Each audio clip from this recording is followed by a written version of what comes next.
Nós estamos atualmente fazendo a exposição da carta que Paulo escreveu à igreja de Filipos. Estamos no capítulo de número 1. Já olhamos na primeira mensagem dessa série para a abertura da carta, os 2 primeiros versos. Na sequência, estudamos no domingo passado a ação de graças e a oração que o apóstolo Paulo faz em prol dessa igreja. E ainda nessa parte que ainda está introduzindo o corpo da carta, nós vamos levar agora os nossos olhos e a nossa atenção até os versos de número 12 a 18 do primeiro capítulo. Então abra sua Bíblia em Filipenses capítulo de número 1. Procederemos à leitura dos versos 12 até 18.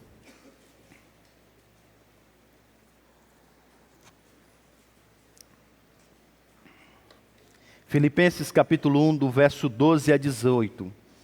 Eu lerei o texto na versão NVI.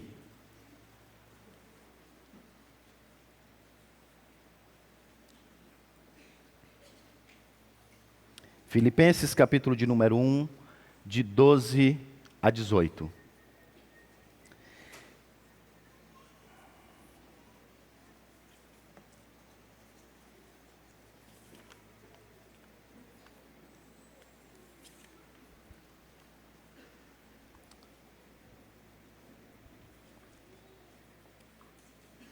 Vamos à leitura? Quero que saibam, irmãos, que aquilo que me aconteceu tem, ao contrário, servido para o progresso do Evangelho. Como resultado, tornou-se evidente a toda a guarda do palácio e a todos os demais que estou na prisão por causa de Cristo. E os irmãos, em sua maioria, motivados no Senhor pela minha prisão, estão anunciando a palavra com maior determinação e destemor.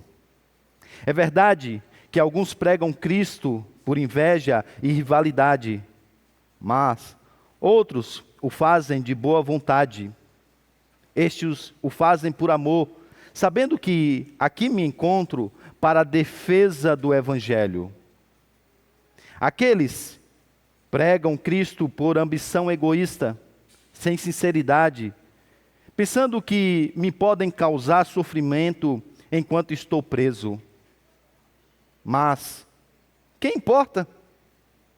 O importante é que, de qualquer forma, seja por motivos falsos ou verdadeiros, Cristo está sendo pregado. Por isso, me alegro. Por isso, me alegro.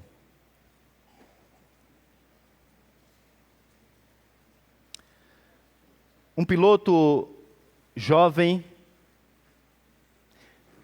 todavia muito habilidoso, sobrevoava as densas florestas do Equador. Ele não estava sozinho. Em sua companhia estava alguns dos seus melhores amigos. Eles tinham uma missão: fazer contato com índios ainda não visitados e não alcançados naquelas densas florestas. Iniciaram então um momento de criação, de diálogo e de amizade. Sobrevoavam, jogando presente aos índios, até que chegou o momento em que os índios começaram a devolver alguns presentes, a retribuir com alguns presentes. Depois de 3 meses, eles entenderam que talvez era hora de descer, fazer contato. E assim fizeram. Como vocês sabem da história, pelo menos muitos de vocês, mal sabiam eles que, após montar o acampamento, e iniciar os primeiros contatos com os índios, todos todos os missionários seriam mortos, tendo lanças cravadas em seus corpos. A repercussão desse episódio no país, desses missionários, era de que toda essa missão não passou de uma maneira fútil de perder a própria vida. Afinal de contas, esses eram jovens talentosos. Afinal de contas, muitos deles eram casados. Nate deixara a sua esposa em casa grávida do terceiro filho. Tim Elliot deixara a sua esposa em casa com a sua filhinha de apenas 9 meses.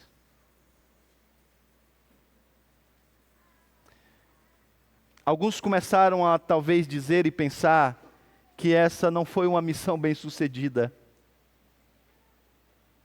Um fracasso.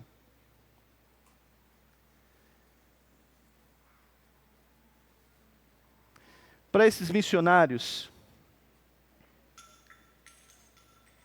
o progresso e a proclamação do Evangelho estavam à frente, eram mais importantes do que o seu próprio bem-estar. Talvez nesse momento da história nós possamos nos perguntar se esse episódio, essa missão, foi um desastre ou a semeadura do Evangelho entre aqueles índios.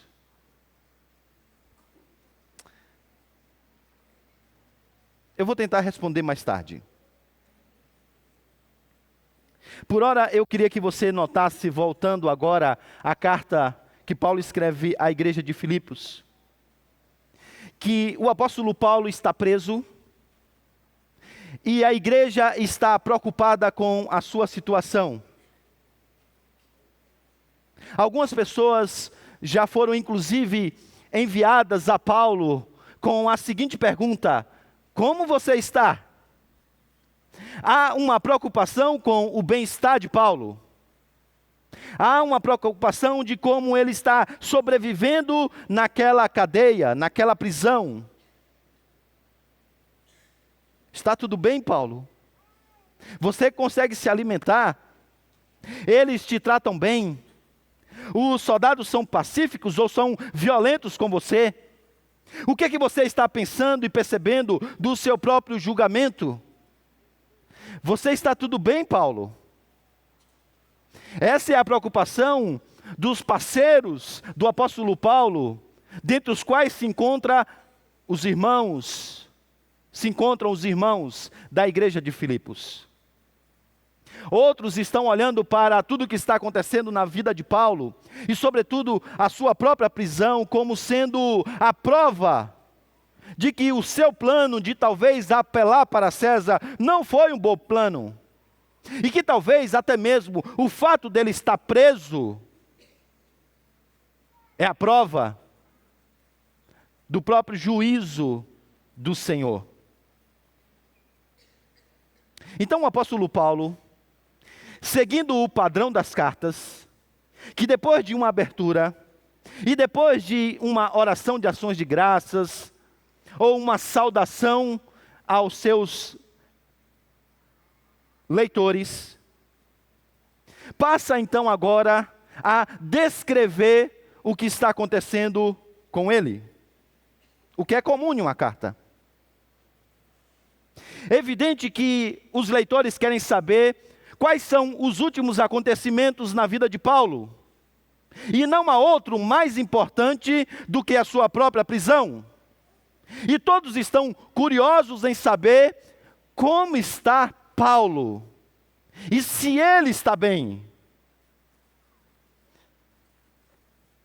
Você deve ter notado que, diferente do que deveria se esperar, o apóstolo Paulo não faz uma descrição do seu estado. Nós não sabemos se ele estava comendo bem ou não.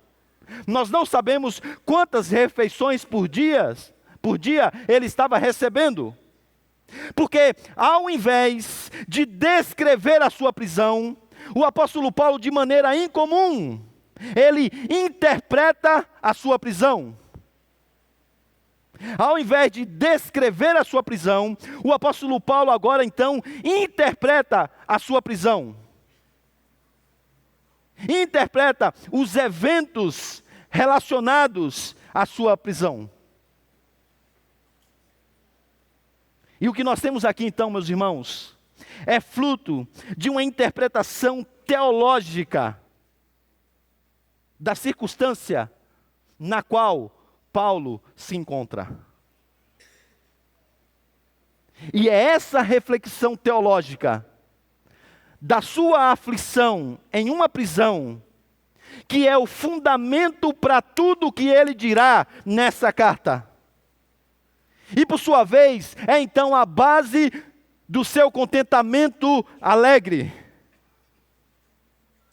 Talvez se fosse eu e você, ao escrever uma carta a partir de uma prisão, nós estaríamos chorando as pitangas, lamentando a nossa aflição. No entanto, ao olhar o que está acontecendo com ele, à luz da mão providente de Deus, Paulo começa a perceber e a enxergar o que ninguém está percebendo e enxergando. E tudo isso traz então a ele contentamento e profunda alegria. E durante toda essa carta, ele vai nos dizer, eu me alegro, eu me alegro, eu me alegro, eu me alegro, eu me alegro. E por que isso é importante para nós? Porque nós vivemos em um mundo, meus irmãos, marcado pelo secularismo. O que significa que as pessoas estão tentando tirar Deus da jogada. Postular um mundo no qual nós podemos viver como se Deus não existisse. E muitas vezes, sem percebermos, nós somos picados por esse vírus do secularismo e começamos a enxergar a nossa vida, a olhar as nossas vidas, desconsiderando a providência de Deus em tudo que nós passamos e enfrentamos. E a pandemia nos mostrou com muita clareza que quando nós não olhamos para a realidade à nossa volta, através das lentes do Evangelho, mas olhamos através das lentes da ciência, da nossa posição política, do viés econômico, ou até mesmo da grande mídia, nós temos a dificuldade de manter o nosso coração no lugar. E o grande, mais sutil engano do secularismo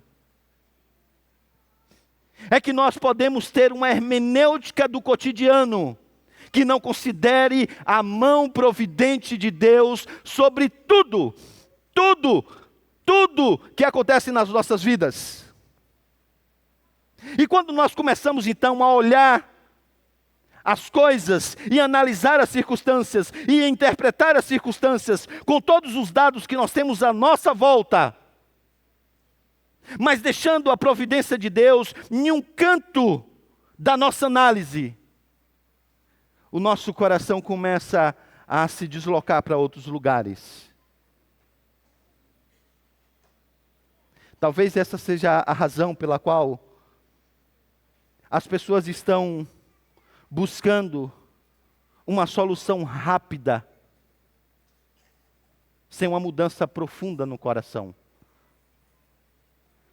Talvez essa seja a razão pela qual as pessoas estão buscando tanta satisfação em uma maneira de preencher o vazio causado pelos dilemas desse mundo quebrado.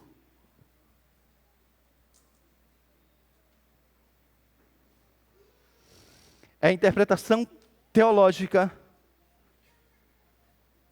do cotidiano de Paulo naquela prisão que fundamenta o seu alegre contentamento nas circunstâncias difíceis e nas suas provações dolorosas. Por isso o tema dessa manhã é este: alegre em qualquer situação. E vamos perceber como Paulo se alegra mesmo estando em uma prisão. E agora o seu relato é carregado de alegria, porque a sua hermenêutica do cotidiano, considerando a providência de Deus, o faz se alegrar no progresso do Evangelho mais do que no seu bem-estar.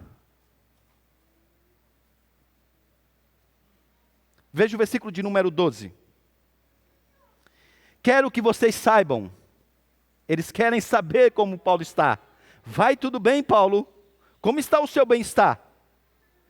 Quero que vocês saibam, irmãos, que aquilo que me aconteceu, isto é, a minha prisão, tem ao contrário servido para o progresso do Evangelho.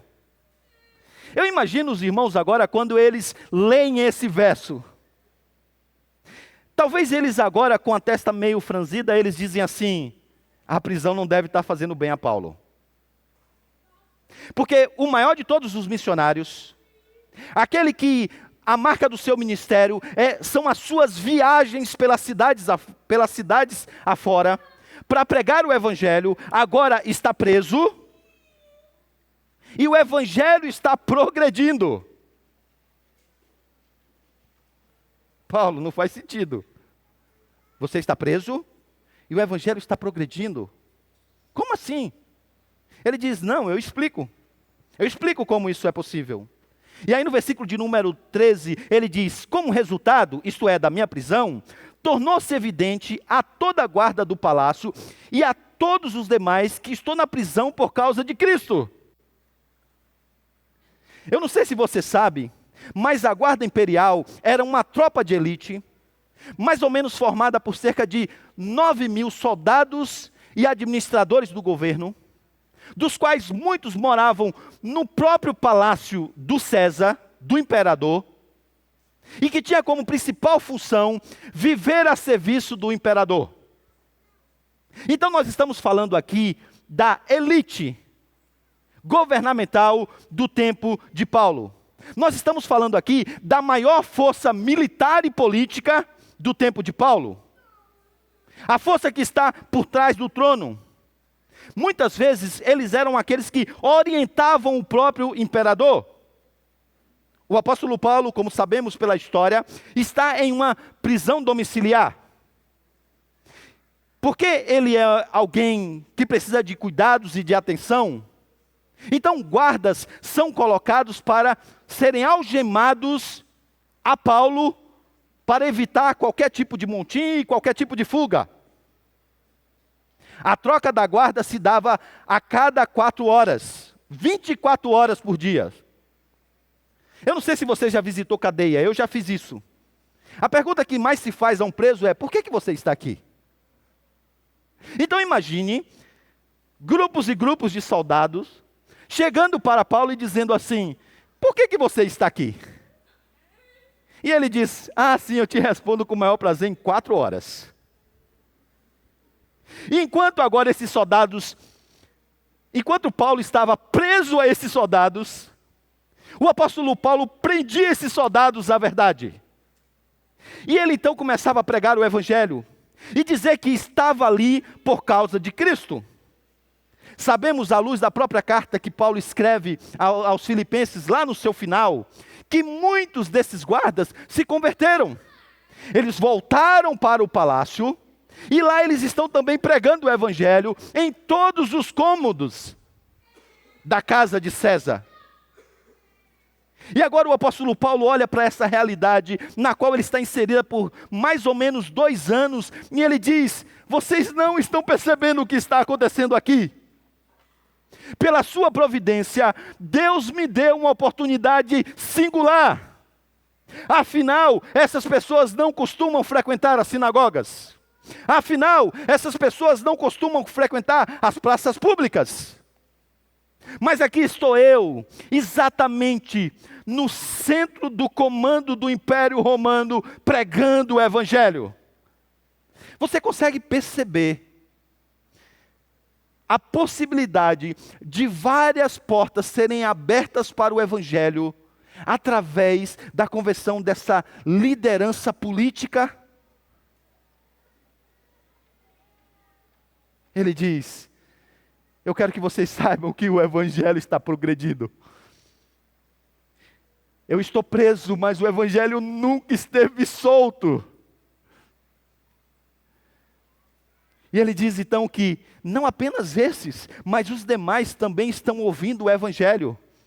Isso porque, por estar em uma prisão domiciliar, talvez de uma casa alugada, a qual os irmãos de Filipos, inclusive, são parceiros para o sustento de Paulo nessa casa, as pessoas têm livre acesso a Paulo. E o que está acontecendo? As pessoas vêm a Paulo. E o que ele faz? Ele prega o Evangelho. E o que ele faz? Ele discipula tantas outras pessoas. De tal maneira que o Evangelho também está se espalhando pela cidade.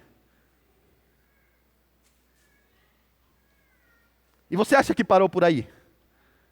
As pessoas da cidade de Roma, onde Paulo provavelmente está preso, vendo a maneira como Deus, na sua providência, tem transformado algo que é ruim em algo muito bom para o progresso do Evangelho, eles agora foram tomados por uma confiança ainda maior no Senhor. Nós podemos confiar no cuidado do Senhor para conosco. E essa confiança os levou a pregar o Evangelho de maneira ainda mais destemida, ainda mais corajosa, vendo o exemplo heróico de Paulo, de continuar pregando o Evangelho, mesmo diante de um julgamento iminente.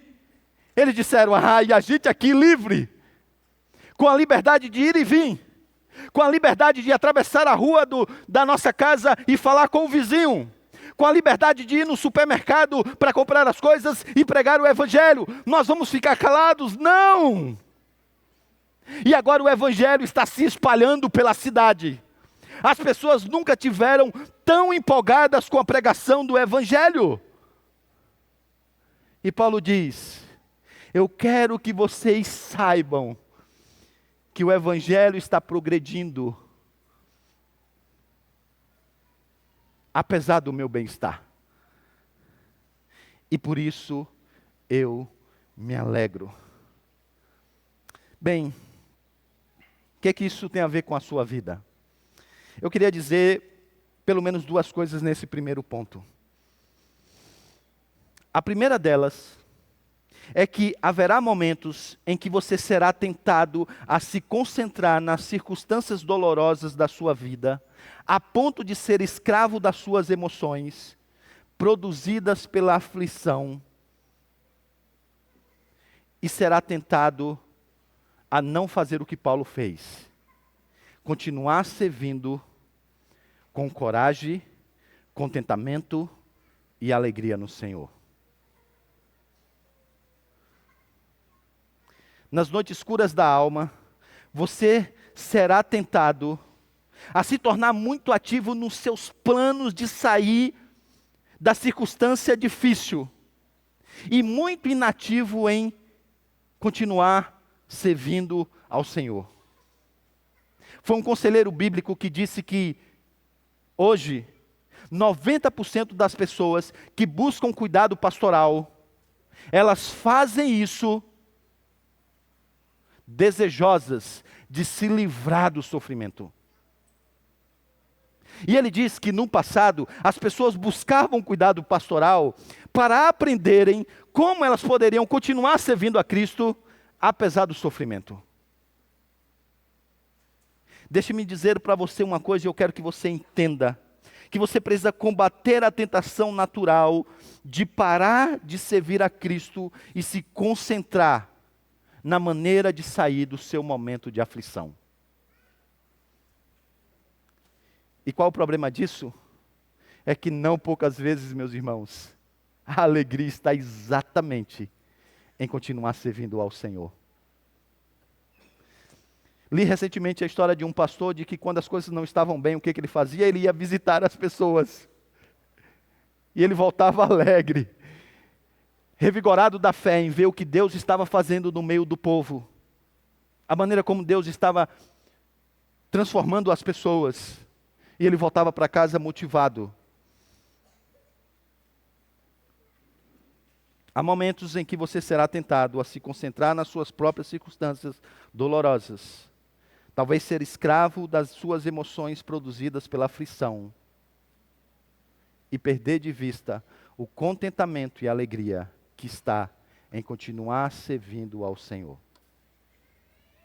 Em segundo, e muito sério, as suas respostas, as provações dolorosas, boas ou ruins, estão sempre discipulando aqueles que estão à sua volta. Vou repetir. As suas respostas, as provações dolorosas, sejam elas boas ou ruins, estão sempre discipulando aqueles que estão à sua volta.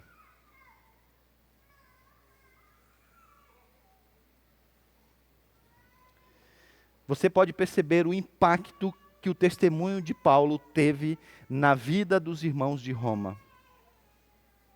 Vocês vão perceber à luz dessa carta, o impacto que essa carta vai ter na vida dos irmãos de Filipos. Se Paulo não tivesse olhado essa situação de uma maneira teologicamente orientada, e não tivesse se redobrado nas forças do Senhor para continuar liderando o processo de progressão do Evangelho, a missão não teria progredido como progrediu. Sabe, meus irmãos, a gente sempre está discipulando as pessoas que estão à nossa volta. Por isso nós precisamos aprender a responder e a estar contente em toda e qualquer situação. Por isso a gente precisa se alegrar em toda e qualquer situação. E a base dessa alegria, eu repito, porque eu quero que você entenda isso, passa por uma interpretação teológica da sua circunstância. E você pensava que teologia era apenas para você aprender como discutir com alguém no Instagram ou no Facebook, né? Na verdade, são as lentes pelas quais a gente vê tudo mais à nossa volta. Esse então é o primeiro ponto. Alegre-se com o progresso do Evangelho mais do que com o seu bem-estar. É o que o Paulo faz e o que ele nos chama a fazer. Em segundo lugar, alegre-se com a proclamação do Evangelho mais do que com o seu bem-estar. Paulo agora descreve dois grupos desses que estão na cidade provavelmente de Roma pregando o Evangelho. O primeiro grupo é aquele que são os seus parceiros, aquelas pessoas que estão unidas a Paulo na pregação do Evangelho, fazendo isso por amor e dedicação ao Senhor. O segundo grupo são aqueles que são uma espécie de oponentes do apóstolo Paulo. A pergunta que os comentaristas aqui estão discutindo é: qual é a identidade desses opositores? Eles são falsos mestres ou eles são verdadeiros crentes que estão pregando a Cristo, porém com a motivação errada, impura? A segunda opção me parece ser a melhor. Eles são irmãos em Cristo, que fazem parte da igreja de Roma, só que, no entanto, estão pregando o Evangelho através de motivações que não são santas. O apóstolo Paulo, então, vai apresentar um contraste entre esses dois grupos. O primeiro dos seus amigos são aqueles que de boa vontade, que estão motivados pelo amor, estão agora pregando o Evangelho. Eles veem a prisão de Paulo como uma demonstração da lealdade dele a Cristo e como uma oportunidade, como eu disse, para a pregação do Evangelho, a qual ele está sendo fiel desde quando foi chamado.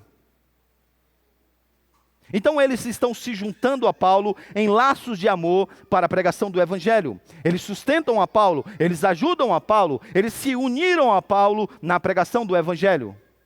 O segundo grupo, por sua vez, é um grupo que é opositor a Paulo. Eles estão pregando, mas Paulo diz que eles estão fazendo isso através de um benefício próprio, buscando o benefício próprio. Provavelmente, eles estavam querendo ter o status que o apóstolo Paulo teve. Não sabemos se eles já eram pregadores naquele lugar e de repente a figura de Paulo chegou na cidade e agora ganhou os holofortes e eles estão enciumados, ou se eles estão aproveitando a prisão de Paulo para degrenir falarem mal dele e assim mancharem a sua imagem e com isso se elevarem. Seja lá o que for, o que o apóstolo Paulo diz é que eles estão pregando por inveja e rivalidade. Por inveja e rivalidade. Eles estão motivados a conquistar notoriedade, chamando para si as glórias do ministério. E a situação é tão complicada que a palavra inveja aqui, ela aponta não apenas para um sentimento, mas para um sentimento que já traz consigo um desejo de prejudicar a pessoa. E Paulo diz que, inclusive, essa é a intenção, aumentar a aflição dele na prisão. Você olha para uma situação dessa e você diz, não, isso não pode estar acontecendo. Isso é impossível. A pessoa se levantar para pregar para a própria glória, a pessoa se levantar com o espírito de inveja no coração, em busca de rivalidade, ao invés de ver Paulo como um parceiro a ser ajudado, um rival a ser superado, não, isso não pode acontecer no meio da igreja. E a gente olha então para essa situação meio que abismado. Alguém poderia lidar com algo tão nobre, de maneira tão idólatra? E deixe-me dizer que isso é mais comum do que você imagina. E como a maioria de vocês não são pregadores do Evangelho, e talvez não tenham inveja de poder vir aqui no meu lugar para pregar, por saber até a dificuldade do que é subir aqui para pregar, não, isso eu nem tenho inveja, viu, pastor? Então deixa eu dizer para você como que isso se manifesta de outra maneira. Uma das maiores mentiras de identidade é que você precisa da aprovação do outro para se sentir alguém.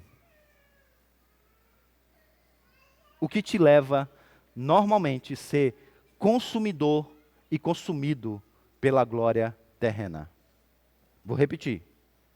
Uma das mentiras sobre identidade é que você precisa da aprovação dos outros para se sentir alguém,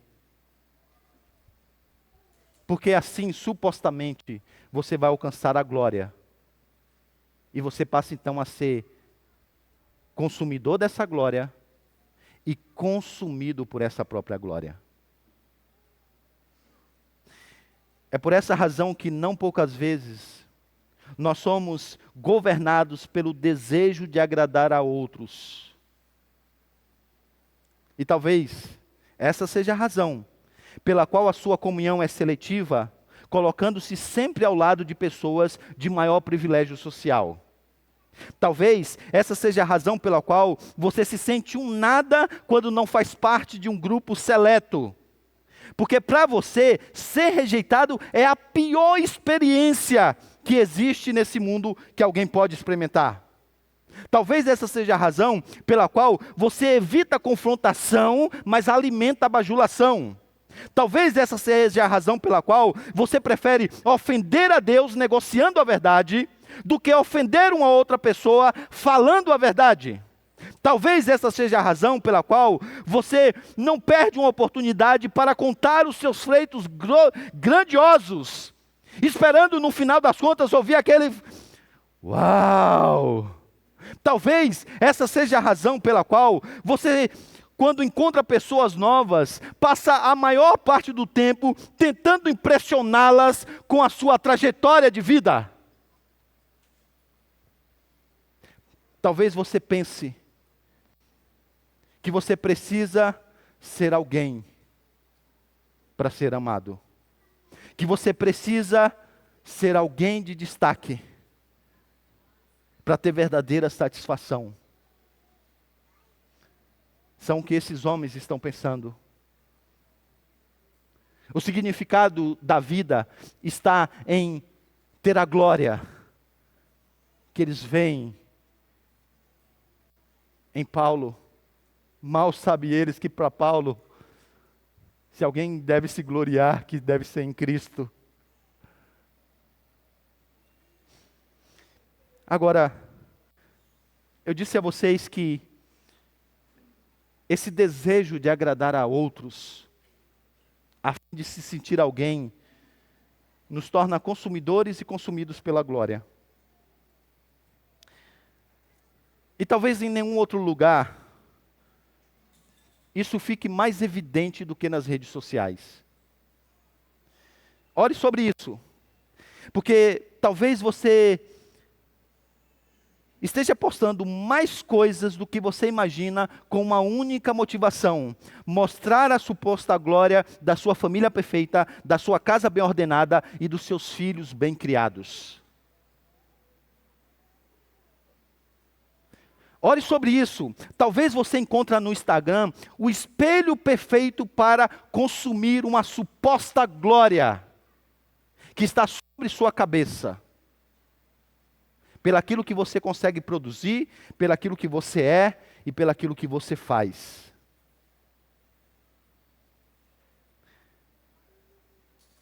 Mas não se engane. A gente não só consome glória, nós somos consumidos pela glória. Porque esse mundo não satisfaz. Por mais que você tenha coisas que te deixem no status de glória, você é bem sucedido e isso para o mundo é glorioso. Você tem muitas posses e isso para o mundo é muito glorioso. Você tem um bom emprego, isso para o mundo é muito glorioso. Você faz viagens ótimas, isso para o mundo é muito glorioso. Como o mundo nunca nos satisfaz, a gente sempre quer mais glória. Aí, as imagens dos outros nos faz sermos consumidos pela inveja. Não é o caso desses homens? A imagem de Paulo como um grande pregador, um grande missionário, o homem que está escrevendo cartas para as igrejas, o homem que está plantando igreja para tudo quanto é lado, o homem que todo mundo quer sentar aos pés para ouvir, essa imagem está consumindo esses outros pregadores. E eles estão sendo consumidos pela inveja, pela porfia, pela rivalidade. Eles são consumidos pela suposta glória que Paulo tem e que eles desejam ter. Deixa eu dar um dado para vocês, principalmente os mais jovens. Só para vocês terem uma ideia, disse isso aqui em um outro momento. A Meta, que é a antiga empresa Facebook, promoveu há alguns anos um estudo interno sobre o Instagram, uma das suas principais plataformas. E esse estudo interno, que veio a público acidentalmente, não é uma pesquisa feita por gente de fora, não, é no centro da empresa, só que isso vazou.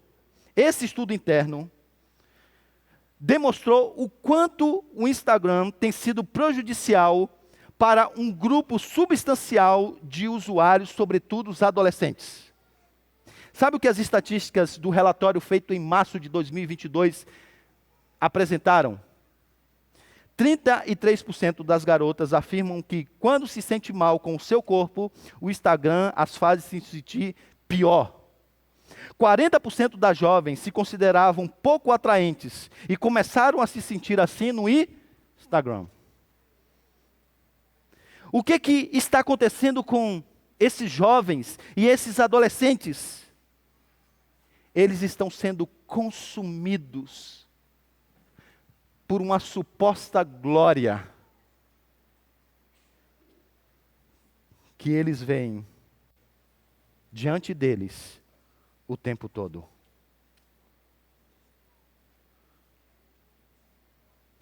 Olha, eu quero que você não se engane.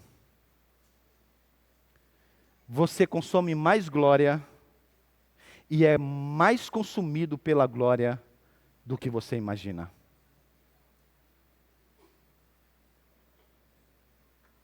E isso pode, inclusive, te levar a consequências últimas, como esses homens.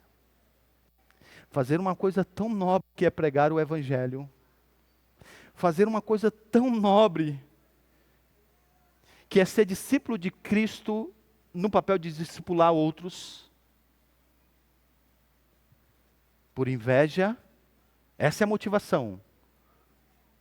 E produzindo rivalidade.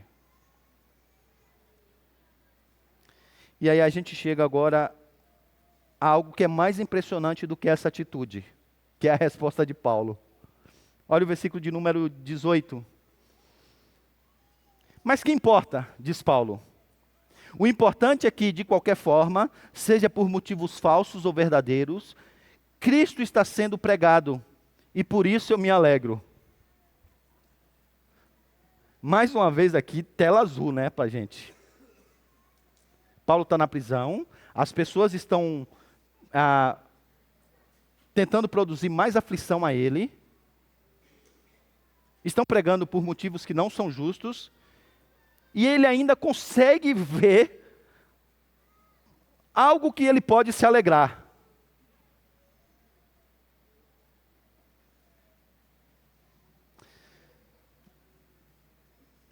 Mas esse versículo é difícil de se entender.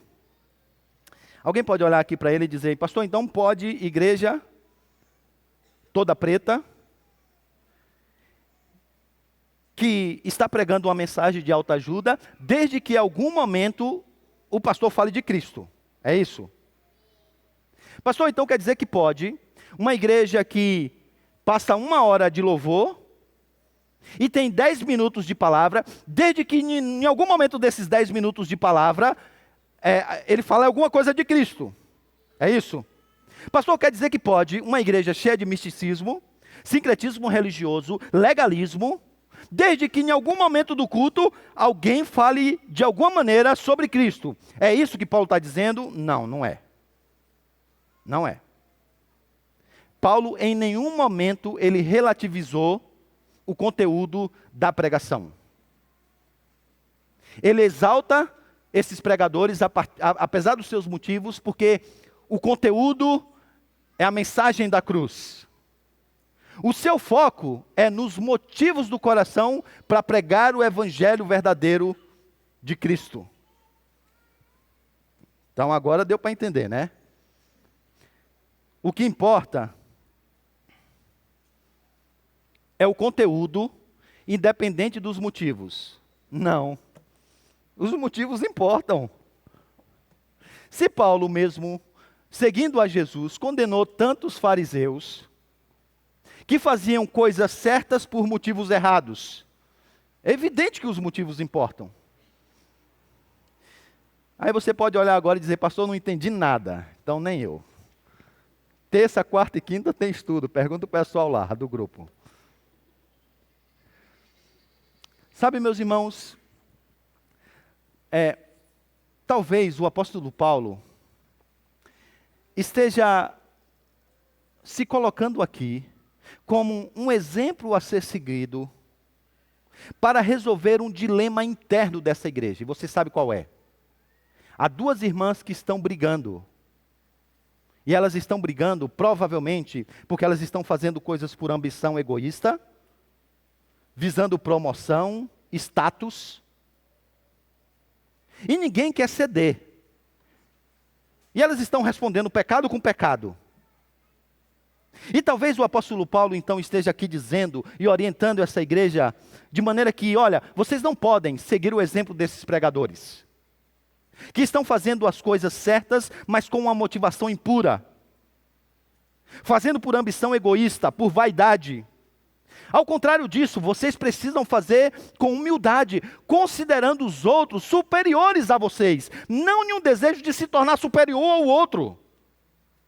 Além disso, vocês precisam imitar a minha maneira de responder a essas situações. Porque ao invés de reagir ao pecado através da própria tristeza do seu coração, vocês precisavam entregar aquilo que pertence a Deus, motivações do coração. Quem trata disso? Paulo? Não. Isso foge ao campo de Paulo. O que diz respeito a ele? O que diz respeito a ele é a sua resposta enquanto líder àquela situação.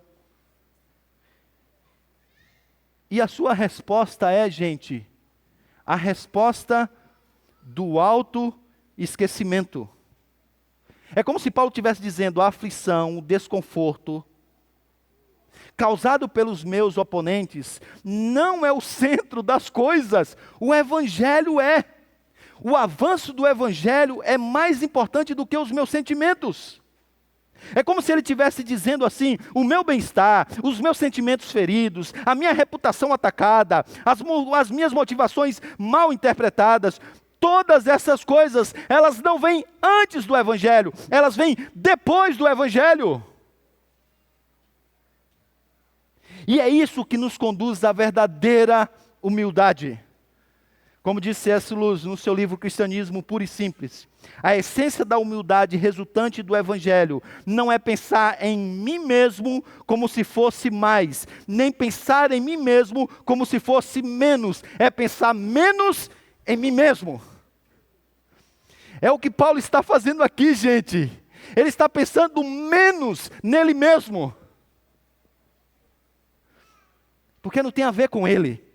Não é o seu bem-estar que está em xeque, que é a coisa mais importante. Olha, mande comida porque a comida aqui não é muito boa. Não! Olha, fale com esses aí porque eu não estou suportando essa perseguição não, viu? Não tem a ver comigo. Não tem a ver comigo. É isso que ele está querendo ensinar. Não tem a ver comigo. O Evangelho vem antes de tudo. O Evangelho vem antes de tudo. Sabe, meus irmãos, voltando àquela história lá do início, depois que aqueles 5 missionários foram mortos, jogados em um rio, alguns nunca mais os familiares viram. 2 esposas, quer dizer, uma esposa e a irmã de um dos missionários, inicialmente decidiu voltar para aquela aldeia. Outras esposas depois retornaram também.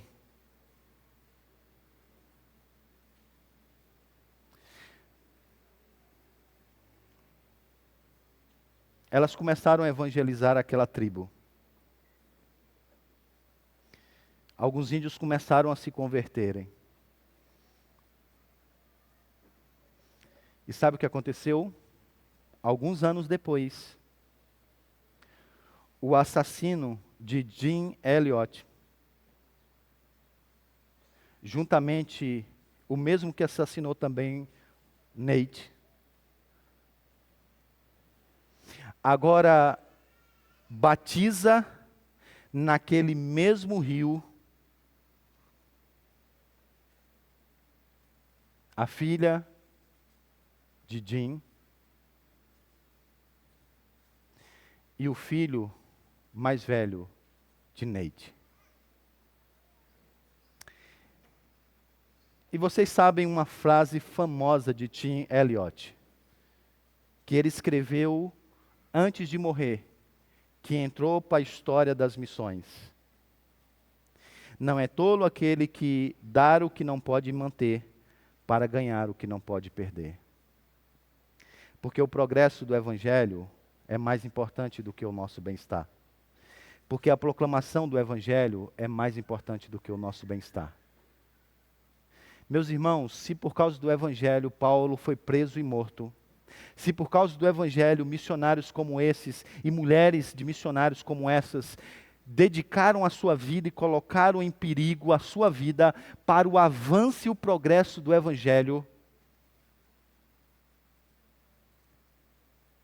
acho que não é muito pedir que você lute pela unidade da igreja, para o progresso e a proclamação do Evangelho. Acho que não é muito eu te pedir que você se envolva nos trabalhos missionários da igreja para o progresso e a proclamação do Evangelho. Acho que não é muito pedir que você invista parte do dinheiro que você está recebendo do próprio Senhor para a expansão e progresso do Evangelho. Acho que não é muito te pedir que você atravesse a rua da sua casa para pregar o Evangelho para o seu vizinho.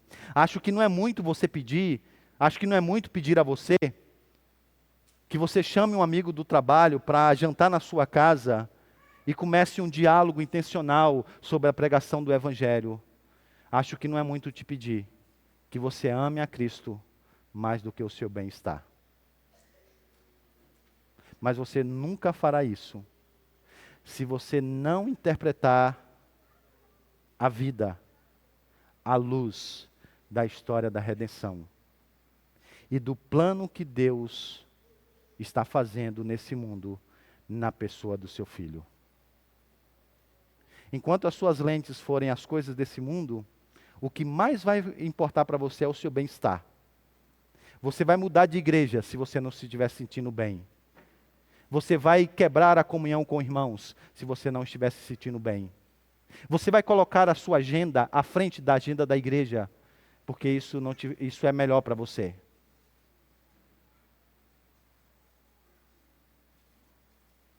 O Evangelho vem antes de tudo. Vamos orar?